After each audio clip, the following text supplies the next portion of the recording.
Hello and welcome to Kelly's Wordy Reactions. Today we're going to be talking about the latest call that was dropped on Phone Calls from Prison channel. And that call was on, or the two calls, they were on they were from January 13th, 2023.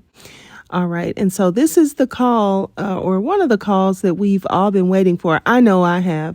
I've been wondering if we were ever going to hear a call from when some of the more salacious accusations were dropped. I've been wondering, what in the world was he going to say when some of these other charges came down?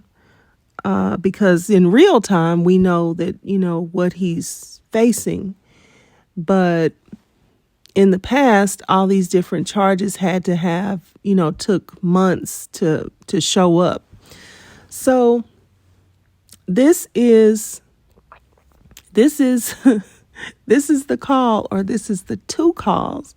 So I'm kind of disappointed because I had a whole reaction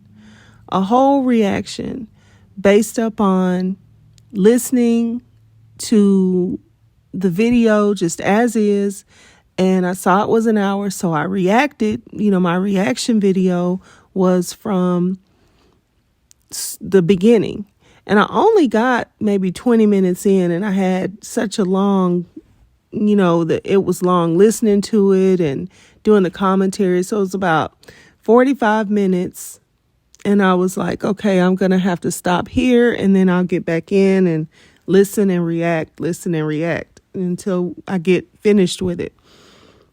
Well, I discovered something.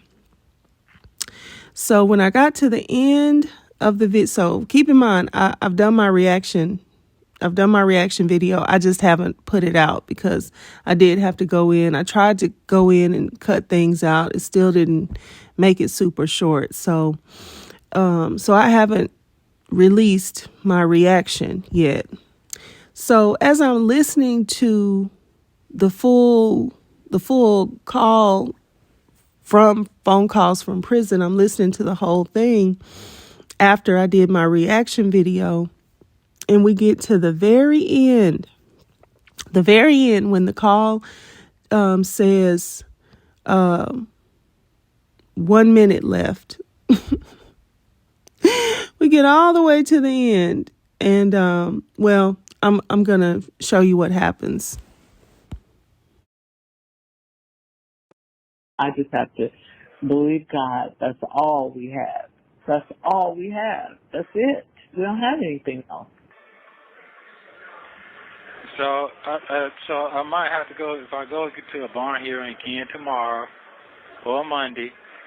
I'm hoping that this lady come. I don't know if she can represent me. You have 1 minute remaining On this or not, but I'm going to find out. But I'm going to try to call him tonight and tell him to show up. Huh? Yeah, I think so. I think this will probably have to be a public defender. Oh, okay. Okay, so you already talked. Okay. Okay. Okay, I understand. Yeah. Try to hang in there, honey. I mean, don't try. Hang in there. That's all I can tell you. And believe in God. Yeah, Trust God. My cat. Yeah, yeah. Who the fuck gonna fuck with somebody like that? For real. I know. Man, I'm just done. I'm fucking done. Don't be done, honey. This too shall pass. Horrible as this is, it shall pass. All right. Okay, I love you. Have a wonderful evening. I'll try to call you back tomorrow, I guess. I love you too. Okay. So that was the end of the first call.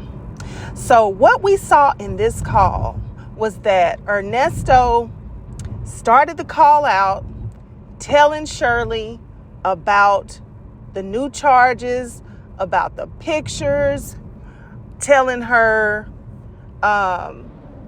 exactly, to his specifications, right? It was his explanation of what had happened. You ain't gonna believe this. I got 4 new charges. And you're not going to believe what they are. They pictures of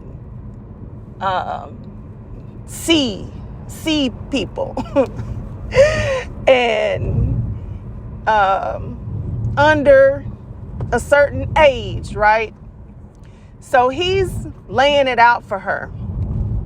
But before he laid everything out, he talked about his faith. Oh, my faith is being tested. My faith is being tested.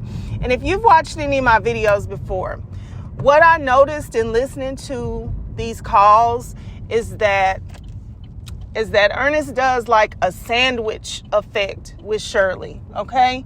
And so at first I noticed it was like him laying on a certain level of charm, and then him putting the game in, and then he puts God in.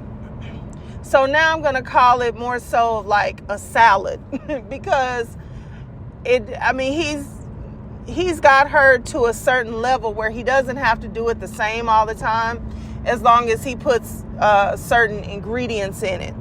So for this time, what he did was he called, and at the very first start of the call, he started telling her that his faith was being tested in God. My faith is being, I don't know if I'm going to be able to hold on to my faith. And he knows how dearly she holds faith in God, right?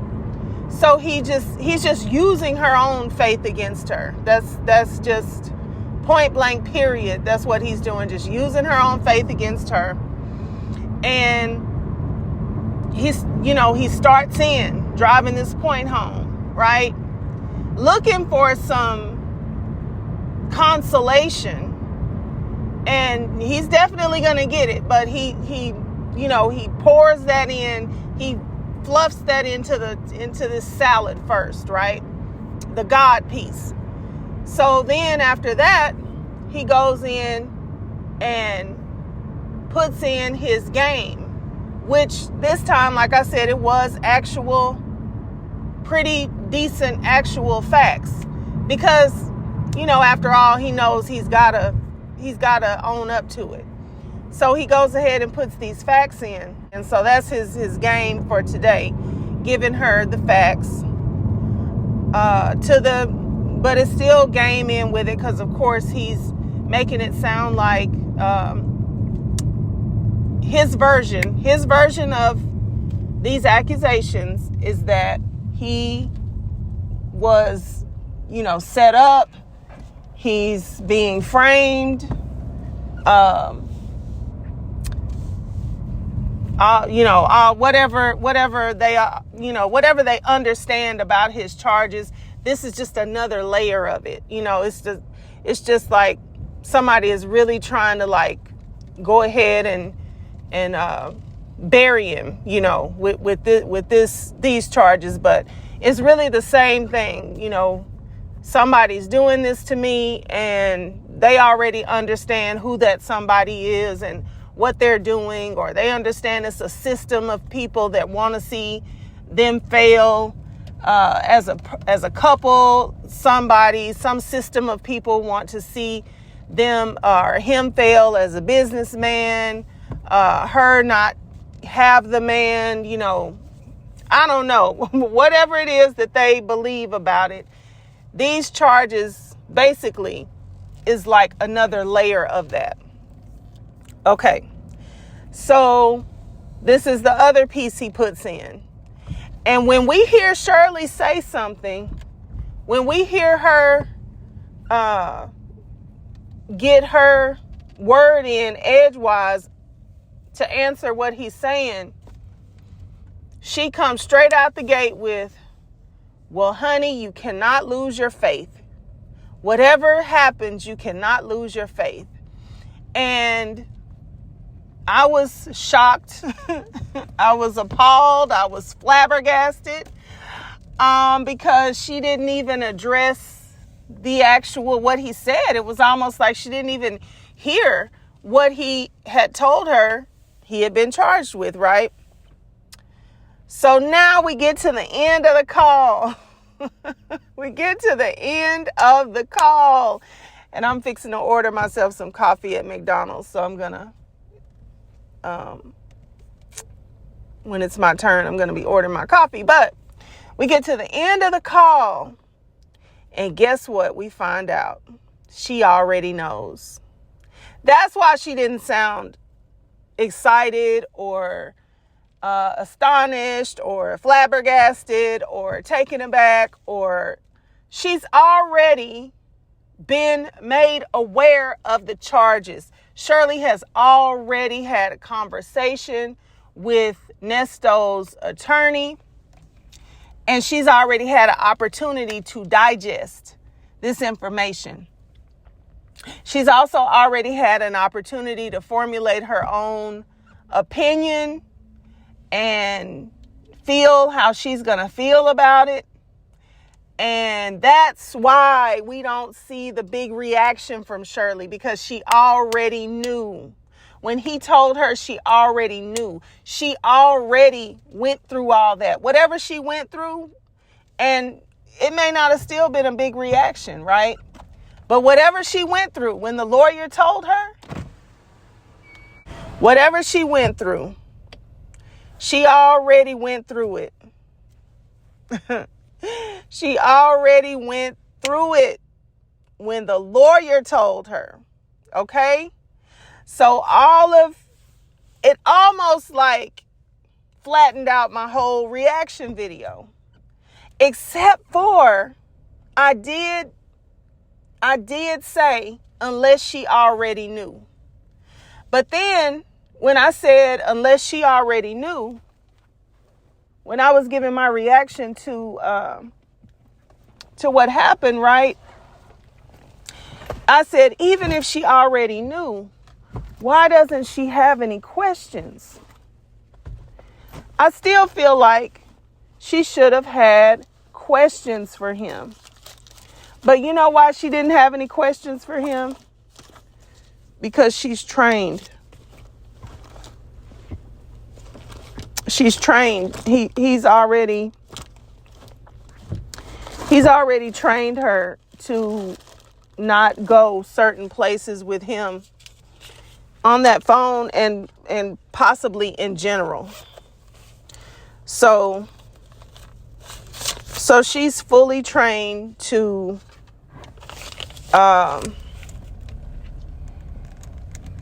just not go there with him. And we don't really know if that's just on the phone. Like I just said, we don't know if that's just on the phone. It could be in all of life. She doesn't really argue with him or have very much of a back and forth. And she just listens to him explain his way out of everything all the time. But we don't know that because we're just privy to, by the time he talks to her, she already knew. She didn't have a big reaction. She's already digested the information.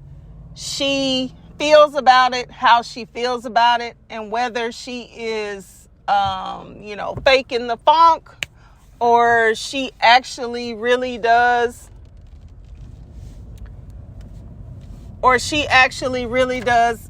feel how we saw her reacting, just talking about God. Yes, I know that, this is not right. Somebody's got it in for you. We're going to get through this. If that's how she really feels, then, then so be it. That's how she sounded. But, we don't actually know the inner workings of her whole mind. We do know she said a few telltale little things as she was talking to him, like, all you need to worry about is, just know that we're married for now. We're married for now.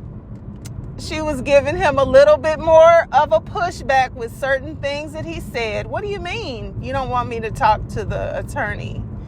No, I'm not going to agree with that. He said something about her daughter. And she said, no, I'm not going to fully agree with that, And I think he's not used to that. And I think he was picking up on cues of it throughout the whole thing. He was trying to get her to do the normal, go along to get along. And she wasn't really giving him what he was looking for. So I feel like that's why he had to keep sort of doubling back and coming at it, trying to hit it from another direction. Okay, I don't want you talking to the lawyer, but he can't say that just like that. He almost did, but he had his little, funny reasoning as to why he didn't want her talking to the lawyer, and it didn't make sense. And usually when something doesn't make sense, she just goes, okay. But this time there was pushback.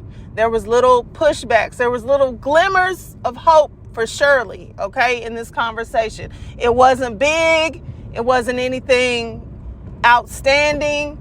It was just little glimmers of, Shirley's, she acting a little bit different than normal, right? And I'm not a man, but I can imagine, right? I can just only imagine if you're a man and you have a certain level of mind control over somebody, all the ways that it feels to be losing your grip. And so I'm pretty sure that he was really trying to think and figure out through that entire conversation, what is going on here exactly? So he gets to the last. Now, it's already been established by him that he's not going to be able to use that attorney, because that attorney doesn't really handle these type of charges, what he has now. So he gets to the end of the conversation. He gets to the end and he doubles back on this whole attorney thing, right? And he's like, well, so tomorrow I'm going to go and I'm going to, talk to him again. Sorry. And I'm going to ask him, something. And Shirley says, yeah. And, and it's going to have to be a public defender. And I could just imagine the alarm bells going off in this man's head. But he's good. He is so good because he played it so cool, right? So internally, he's like, what? I done laid down my whole, I done put everything on the line. I done laid this situation out to her to the best of my con artist ability. And she, what? Wait a minute. What? But he's so clever. He's piecing all this together so quickly. But when she said, yeah, it's going to have to be a public defender. He knew. He knew. And all of a sudden, it all made sense. She didn't give me a big reaction. She didn't act like it was a big deal. I've talked about all sorts of stuff within this conversation. She kept her cool. She kept talking about God. She kept pointing me in the direction of prayer. And she kept talking about that's all we got. She even said, if somebody else has some money, do y'all think that Shirley has ever said, well, you can see if somebody else has some money? I'm out of money. I'm afraid I'm going to run out of money. Do y'all think? We have never heard her say anything like that before. I bet he has never heard her say anything like that before. She might have complained and grimaced and, had her little grumblings about everything that's been going on and all of that. But has she ever literally put it on the line and said, if somebody else has some money, because that's all I know. If somebody else is going to give you some money. So So I'm sure in this entire conversation, Ernest has been trying to figure out what is going on here. But when he got to that end of that conversation and she finished that sentence for him, yeah, it's going to have to be a public defender. And he said, oh, so he already told you, or so he already talked to you about it. And she said, yeah, And that's when he got mad. He got mad, but he was at 1 minute and he couldn't fix it, right? He couldn't do anything. He had to just go ahead and get on off the phone. But you could see it was like a short outburst. You know what? He said something. I don't know what he said, but he said something. It was like a short, angry outburst. Deflecting, of course, but it was still like a little outburst. But it was really because she already knew. And he started to put together, guess what? I am not in control of the narrative right now. I lost control of the narrative. And I don't know, they've been through a couple attorneys at this point, and I'm not sure about how that's all looked, how they got to using a different attorney, and how they, if she talked to him. But we know for sure Ernest does not like Shirley having any dealings with the attorney. He likes her in the dark, not knowing what's going on, depending upon him to tell her everything that's going on.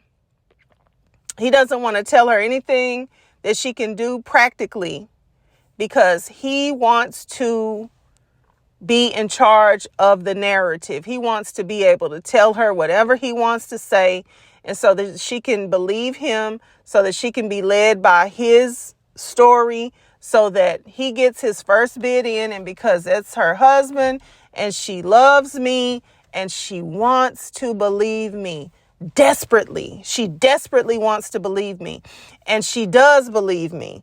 And thank God she believes God, because she believes that, that's another piece that he didn't even have to add, that God is in this and he's helping us, and he's he's going to make everything come out okay. And I'm a woman of faith. I believe that God is in this. He's helping you, Shirley. He might even be helping Ernesto, but the coming through this together and because you guys are not in agreement. You guys are not in agreement at all. That man is conning you. He's out to get you. He is practically the devil in your life. He has stolen from you. He's killed off relationships in your life. He's destroyed your finances, your reputation, I'm pretty sure in some regards. He's destroyed just so many things. Like, he's like a hurricane that has come through your life, just ripping up stuff, just uprooting and ripping up things all throughout your life. He is the personification of the enemy in your life. Not sure why you don't see that, but he is the full enemy in your life. He's the full enemy. He's not Job. He's not Jesus. He's not a type of anybody good.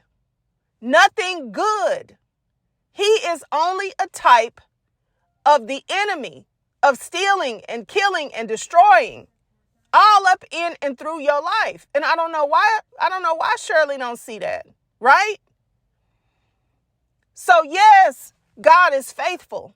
Yes, God is a blessing God. Yes, God is a good God. Yes, God is a God that's seeing you through this whole thing. That's why you're not out of a job and out of a place to stay and out of any resources and out of any way to do anything, in spite of your husband.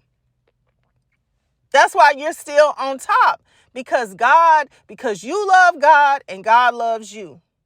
And God is going to deal with Ernesto. See, God is going to deal with Ernest Levert Williams, or whatever his real name is. God is going to deal with him.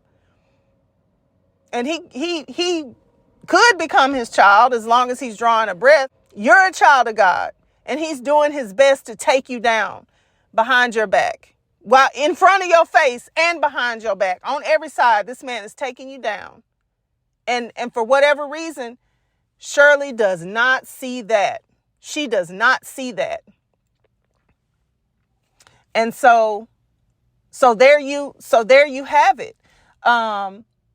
He is pissed. This man is pissed, and you're going to see it. He going to come right out the gate like a raging bull on this call. This next call is the next day. And this man has had all night and whatnot to sit there and process and get angry. He's so mad at this lawyer, he don't know what to do, because this lawyer is talking to his wife. This lawyer, he thinks it's like HIPAA laws. This is not your personal medical information.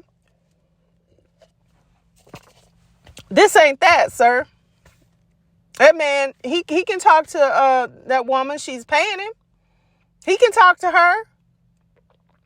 But Ernest is a brainwasher, allegedly, in my opinion. Okay, and that man he is an artist. And it works with people that it works with. And I know, like, you don't see it because he's not working it on you. And even if he was, it might not work because of who you are and the things that are built inside of you. But it works on some people. That's why some people can be pimped and some people can't be pimped. Right? Some pros can't even be pimped because it's something on the inside of them that won't go for that.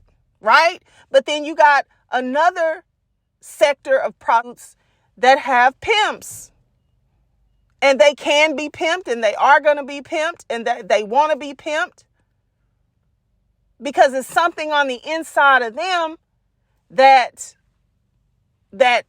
goes for it. Okay? Then it's something on the inside of another group that cannot stand for it. Then it's something on the inside of a whole nother group that won't do any of it. I ain't selling nothing that have to do with my body. And I'm not going to sell it, and you not going to sell it, and I'm not taking no money for it. So that's what we're dealing with when we're dealing with Shirley and Ernest. It is a level of the game. You know, it is a level of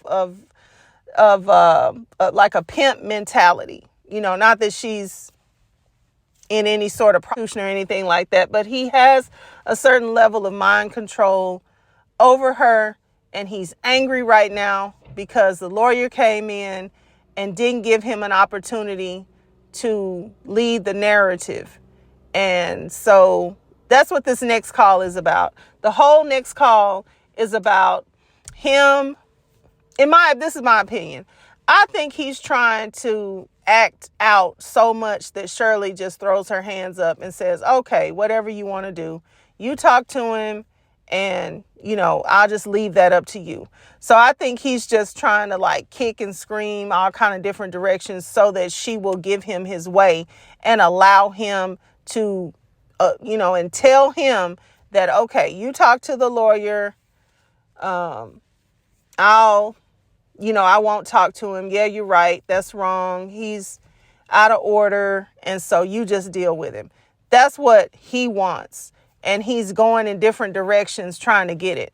But since she's not telling him that, that's why he's having to try different things. So he just keeps throwing stuff in there.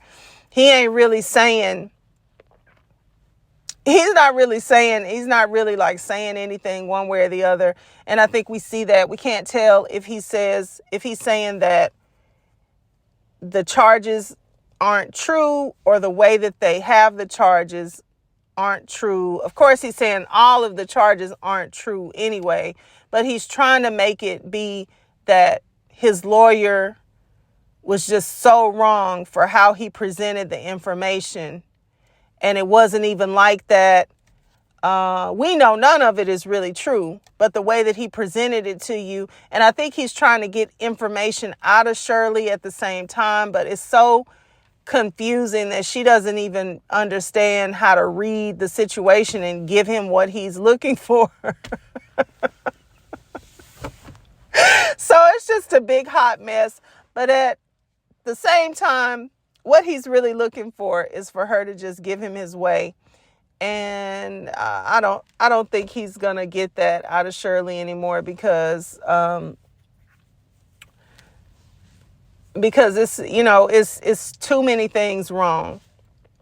And I think when you have so many things that make you uncomfortable, you're kind of forced to come out from hiding, right? Yeah, all this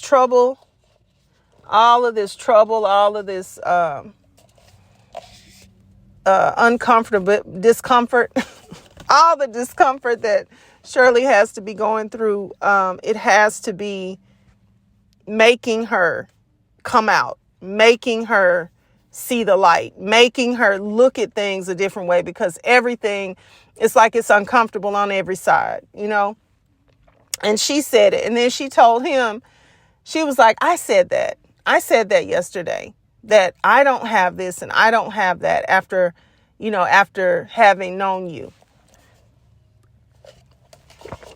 But right now we're listening to a woman that's living with someone else. We're listening to a high earning woman in radio that has a long-standing career and has celebrity, a status of, what do they call it now? Verified. She's got a verified check, celebrity status woman in radio, that works with one of the biggest comedians of all time. And what does he call himself? The hardest working man in radio, Steve Harvey. Okay. And she is living with someone else. She doesn't have a car. She doesn't have a home. She doesn't even own a home that she can just say, I'm going to go back to my house. I'm going to put the tenants out and go back to my own house. So I think that would have been a conversation if she had it to say by now.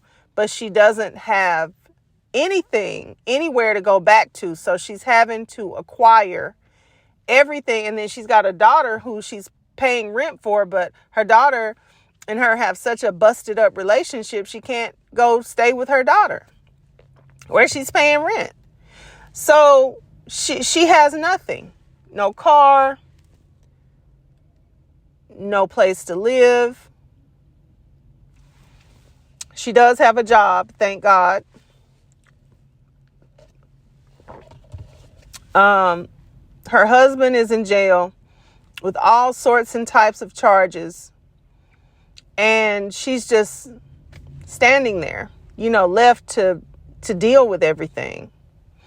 So I think the discomfort of this situation is what is forcing her to look at this differently. I don't think we're seeing it in its fullness yet, but certainly she has such a level of discomfort that she has to at least start looking at things a little bit more objectively. And that's why we hear her saying, why don't you want me to talk to the attorney? I think before she didn't even realize she wasn't talking to the attorney. She's just now saying, why don't you want me to talk to him? I mean, what were you doing before, Shirley, with all these other attorneys that you were paying thousands upon thousands of dollars to? Or did you know and you just weren't telling him that you were talking to the attorneys and it just didn't make you that much difference? I don't know. But it's giving I never really even talked to the attorneys before. And now that I am communicating with one of them and you're telling me not to talk to him, what's that all about, Ernest? And everything you say, I'm not just going along with it. And I think Ernest is like, what's that all about, Shirley? Why, what is going on with you? Another thing that I noticed from listening to those calls, there was a lot of like, wow, I'm really in a bad position. And wow, I've really put you in a bad position. And wow, this is really an ugly, ugly situation. And wow, and not one time did that man ever say, I mean, at times when it would have been just natural to say it, not one time did he ever say, you know what, I'm so sorry. I'm so sorry. He could even say, I don't know what I did to deserve all this, but I'm so sorry that you're having to go through all this. He never said that. He never said that. I mean, he could still deny and say he didn't do anything, but tell her he's sorry. But no, he actually did the opposite. He actually blamed her in telling her that people think that, he has it like that, and insinuating that that's why all this is happening to him, because people think that she has all this money, and so he's bearing the brunt of people trying to get as much money out of them as possible. And it doesn't make sense. It's like, who's trying to get all this money out of you? The criminal justice system? Who? I mean, Shirley's probably like, where's the bribe? I mean, nobody's even come to me and told me how much they want. Where's the ransom? But anyway, okay. So I've talked on long enough. So yeah, I just wanted to give that commentary. I don't know if I'm gonna put my other one out, because it kind of doesn't. Now that we know that she already knew, because the lawyer had already told her about the charges when Ernesto called her, she already knew because of the lawyer. So her reaction was based upon the fact that she already had an opportunity to metabolize the information. Our reaction to her was based upon thinking that this is the first time she heard this. So I don't know. I don't know if I'm going to put that reaction out, but we'll see. Anyway, I'm going to play the first part of the second call, so that you can see how Nesto flips out. And like I said, I feel like it's because of his anger. His anger has had a chance to just build up overnight, that he's not the leader of this, show anymore. This parade. In this next call, Ernesto and Shirley continue to talk about his new charges. Ernesto says he's being set up and he's upset with his lawyer. Shirley tries to calm him down. Take a listen. Hello? Hello. How you doing? Yes. I'm all right. How are you, honey? Yes, Tosh. I'm on the phone. Yeah, I'm okay. I'll get with you. Yeah, I'm okay, hon. How are you? Tosh just came downstairs to speak. Oh, she can't speak to you? Uh-huh. Oh, okay. Oh, she doing better, I see. That's good. Yeah, she's doing much better. She's not sick anymore. Okay, cool. Yeah. How are you feeling Today? I just came back from over there and everything. So, I don't know what he said, but the story wasn't nothing what they said it was. What they said it was. I just got a whiff yesterday. But that shit is all backwards. Okay. So, I had an email sent out to him, let him know I don't need them talking to you no more. Me and you going to sit down and hash out tonight what we need to do as concerned with you and I. What do you mean you don't need him talking to me anymore? that kitty shit. Because he shouldn't call you and told you nothing until he found out the true facts. He didn't have the true facts. I didn't understand that part. Cocaine tell me to forewarn me first. To finish listening to this call or to listen to both phone calls in full, please go over to Phone Calls from Prison YouTube channel.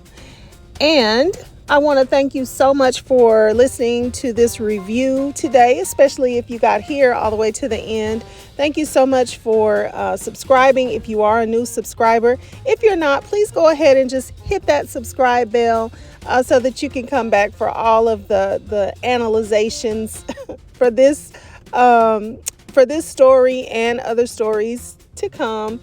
Also, please like the video, make comments below, and share the video. Thank you so much, and I will see you on the next one. Bye.